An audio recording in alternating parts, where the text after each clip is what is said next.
Hello दोस्तों, स्वागत है आपका हमारे सीरीज में जिसमें हमने यूपी टेट की सीरीज स्टार्ट की है जो कि हम पढ़ा रहे हैं शॉर्ट्स वीडियो के द्वारा। तो चलिए शुरू करते हैं। ये हमने सिलेबस स्टार्टिंग से ही स्टार्ट किया है, तो जिसका हमारा ये दूसरा एपिसोड है। तो हमें इसमें सबसे पहले पढ़ना है कि बाल विकास की हमें आवश्यकता ही क्यों पड़ी। ये हम क्यों पढ़ रहे हैं बाल विकास, हम जो एक शिक्षक बनने जा रहे हैं, हम क्यों पढ़ रहे हैं। तो सबसे पहले देखिए, पहला ही इसके हेडिंग है कि व्यक्तिगत भिन्नता। हर बच्चा अपने आप में व्यक्तिगत क्या होता है, भिन्न होता है। तो हमें हर बच्चे के बारे में जानना है कि हम कैसे जानें कि उसमें क्या क्या विभिन्नताएं हैं, उसे उसी अनुसार पढ़ाने के लिए। तो इसलिए हम बाल विकास पढ़ते हैं। दूसरा जो है हमारा सही पाठ्यक्रम, जिसमें हम बच्चों के अनुसार सिलेबस बना बना पाएँ, क्योंकि बच्चा देखिए हर बच्चा अपने आप में भिन्न है, अपने आप में भिन्न है ना, तो उनके अनुसार हमें पाठ्यक्रम भी अलग अलग बनाना पड़ेगा। तो इसके लिए भी हम बाल विकास पढ़ते हैं। इसके बाद जो है सही मार्गदर्शन, हम अगर सही मार्गदर्शन दे पाएंगे तो हम बाल विकास पढ़ेंगे। ये भी इसका एक मेन इंपॉर्टेंट कारण है बाल विकास पढ़ने का। इसके बाद देखते हैं कि बाल विकास के क्षेत्र क्या है। देखिए बाल विकास एक तो हम पढ़ लिया कि हमारी आवश्यकता क्यों है। क्या पढ़ा? व्यक्तिगत भिन्नता की प्रत्येक बालक भिन्न है, उसे सही पाठ्यक्रम दे पाएँ, सही मार्गदर्शन दे पाएँ।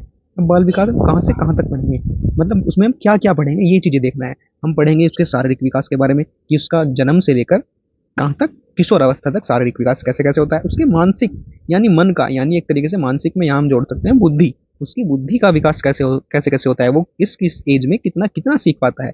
इसके बाद देखेंगे हम सामाजिक और संवेगात्मक, या संवेगात्मक यानी उसकी भावनाएं, वो कैसे बात करता है, कैसे रहता है।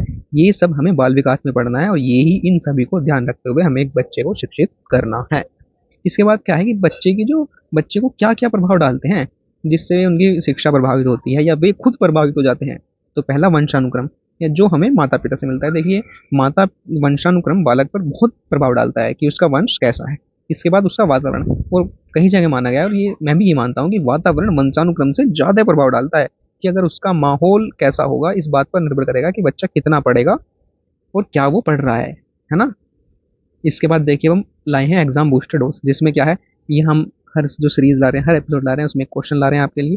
तो इसमें सीधा प्रश्न है कि बाल विकास का क्षेत्र कैसा है। देखिए बाल विकास का क्षेत्र है व्यापक, जिसमें हम उसके मानसिक विकास, उसके शारीरिक विकास और उसके संवेगात्मक विकास की बात करते हैं। इसमें हम नीचे देखिए कीवर्ड भी लिख रहे हैं। कीवर्ड क्या, कि प्रत्येक बालक में व्यक्तिगत भिन्नता पाई जाती है और बाल विकास का क्षेत्र क्या है, व्यापक क्षेत्र। तो ये है कीवर्ड, कीवर्ड लिख लीजिएगा, याद कर लीजिएगा, आपको अच्छा लगेगा। यानी कि अच्छा लगेगा से मतलब है कि समझ में आएंगी चीज़ें। धन्यवाद।